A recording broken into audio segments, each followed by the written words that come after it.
Hey guys, it's Glenn from glenscarcollection.com, and in this video we're going to talk about the original M2 and if it's going to be a future collectible. Remember, if you like what you see on this channel, hit the subscribe button, hit the notification bell so you don't miss our next video. Only 10% of my subscribers have hit the notification bell, and that's why you're missing videos. Remember to like and share this video so our channel can grow, and as always, leave a positive comment below.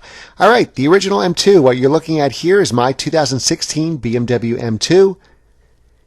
It was made for 3 model years here in the United States, model year 2016, 2017, and 2018. What makes a car collectible? Well, typically if a car does become a future collectible, it usually was a hot car when it first came out. Now the M2 certainly fits that bill. I got one of the first M2s in the United States in April of 2016 from a local BMW dealer. I had their first allocation, but many people waited for a year. Some people waited for 2 years to get their M2. I know people that were on a list for 2 years and their M2 never came in because their dealer didn't have enough allocations.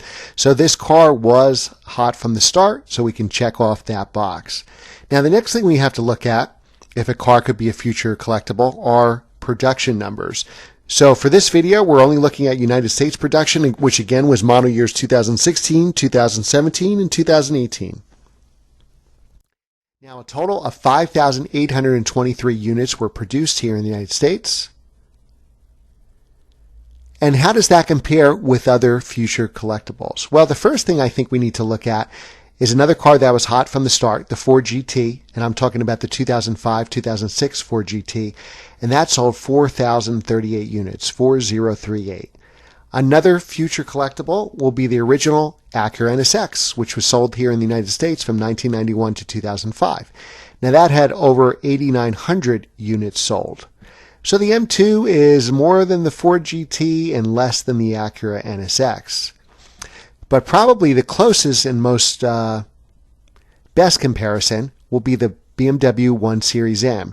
Now, unlike the M2, the BMW 1 Series M, despite what you read on the internet, was only sold here in the United States in 2011, model year 2011, and they produced 740 units. So that's a lot lower than 5,800 from the production of the M2. So you're 8 times as likely to see an M2 on the road as a 1 Series M. That means you're going to see in your travels 8 M2s go by before you'll ever see a 1 Series M.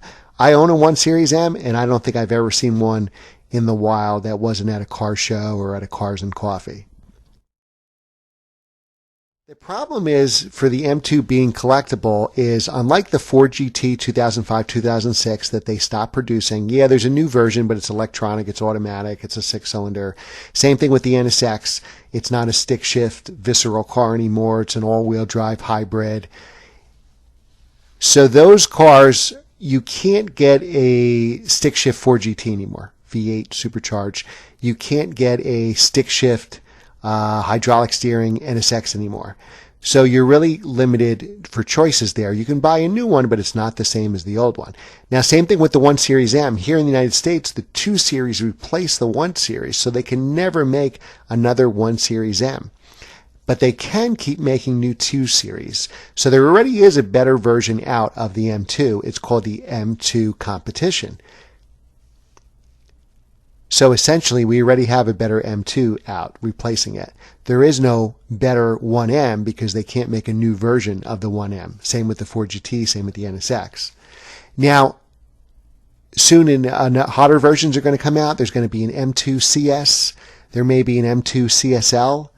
And then there'll be an all-new 2 Series, and then it'll start all over again with an M2, an M2 Competition. So unfortunately, for the next 5, 10, 15, maybe 20 years, there'll be better and better versions of the M2. So will the M2 be a future collectible? Probably not. Not unless we lose the stick shift. Maybe you can make a case for it, but then people, I think, are going to gravitate to the M2 Competition. There's already news that the M2 CS will be available with either transmission, so then I think that may be the more collectible car, the M2 CS. But again, if they're making M2s and MCSs and whatever for the next 20 years, then no, the original M2 won't be collectible. But as I've said in other videos, I think this will be a sports car bargain. These cars are going to depreciate. Right now, they're in the $35,000 to $40,000 range. Don't be surprised in a couple of years that they're not in the $25,000 to $30,000 range, and that's probably the time to buy it and keep it for a long time. It has everything going for it. It's available in a stick shift. It's rear drive. It's a nimble car. It actually has a good dual clutch. If you prefer the dual clutch, get that.